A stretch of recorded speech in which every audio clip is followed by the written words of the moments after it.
ಆತ್ಮೀಯರೇ, H16 ನ್ಯೂಸ್ಗೆ ಸ್ವಾಗತ. ನಾನು ನಿಮ್ಮವ ಆಯುತ ಮಲ್ಲಪ್ಪ ಜೋತವ. ಆತ್ಮೀಯರೇ, ಸೀಸ್ ಫೈರ್ದಿಂದಾಗಿ ಒಂದು ಸ್ವಲ್ಪ ಪಾಕಿಸ್ತಾನಕ್ಕೆ ನಿಟ್ಟುಸಿರು ಬಿಡುವಂಗೆ ಆಗಿರಬೇಕು. ಯಾಕೆಂದ್ರೆ ನಿಜವಾದ ಹೊಡೆತ ನ್ಯೂಯಾರ್ಕ್ ಟೈಮ್ಸ್ ಕೂಡ ಸರ್ವೆ ಮಾಡಿ ಹೇಳಿದ್ದು ಪಾಕಿಸ್ತಾನಕ್ಕೆ ಹೆಚ್ಚು ಹೊಡೆತ ಬಿದ್ದದ ಅನ್ನುವಂಥದ್ದು.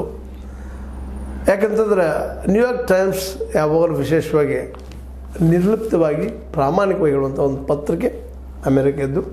ಸ್ಪಷ್ಟವಾಗಿ ಈ ದಾಳಿಯಲ್ಲಿ POK ಮತ್ತು ಪಾಕಿಸ್ತಾನ ಹೊಡೆದು ಬಿದ್ದಿದ್ದು ಸತ್ಯ ಅನ್ನುವಂಥ ಮಾತು ಬಂದ ನೆಲೆಯಲ್ಲಿ ನಾವಿವತ್ತು ಒಂದು ವಿಚಾರವನ್ನು ಇವತ್ತು ಚರ್ಚಿಸಬೇಕಾಗಿದೆ. ಸಿಂಧೂ ನದಿ ಸಲುವಾಗಿ.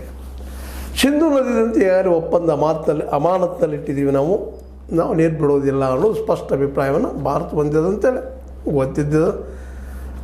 ಈಗ ಒಂದಿಷ್ಟು ದಿನ ಉಸಿರು ಸಿಕ್ಕ ತಕ್ಷಣ ಪಾಕ್ ಇದ್ದಿದ್ದು ಇನ್ನು ಮನವಿ ಮಾಡ್ಕೊಂಡು ಏನಾದರೂ ಮಾಡಿ ನೀರನ್ನು ಪಡಿಬೇಕು ಅಂತ. ಯಾಕಂದ್ರೆ ಸಿಂಧೂ ನದಿ ಅದ್ರ ಜೊತೆಗೆ ಇನ್ನೂ ಎರಡು ನದಿಗಳು ಏನದವಪ್ಪ ಅಂದ್ರೆ ಪಾಕದ ಉಸಿರು, ಪಾಕಿಸ್ತಾನದ ಉಸಿರು. ಅದೇ ಕಾಲಕ್ಕೆ ಅದರ ಬಸರು ಅಂದ್ರೆ ಹೊಟ್ಟೆ ಸಹಿತ ತುಂಬಿಸುವಂಥ ನದಿ.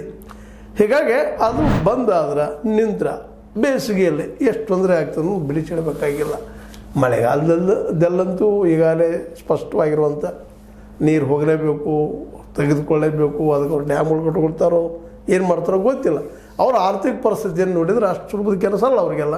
ಯಾಕಂದ್ರೆ ದಿವಾಳಿ ಹಂತಕ್ಕೆ ಬಂದದ. ಈಗ ನೋಡ್ರಿ, IMF ದುಡ್ಡು ಬಂದದ. ಈಗ